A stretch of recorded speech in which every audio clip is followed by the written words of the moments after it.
بسم الله الرحمن الرحيم. عن أبي نجيح العرباض بن سارية رضي الله عنه قال: وعظنا رسول الله صلى الله عليه وسلم موعظة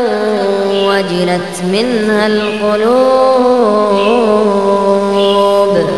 وذرفت منها العيون، فقلنا يا رسول الله كأنها موعظة مودع فأوصنا. قال: أوصيكم بتقوى الله عز وجل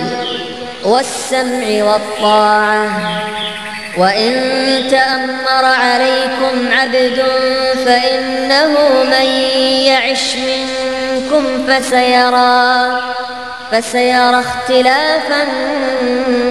كثيرا، فعليكم بسنتي وسنة الخلفاء الراشدين المهديين، عضوا عليها بالنواجذ، وإياكم ومحدثات الأمور، فإن كل بدعة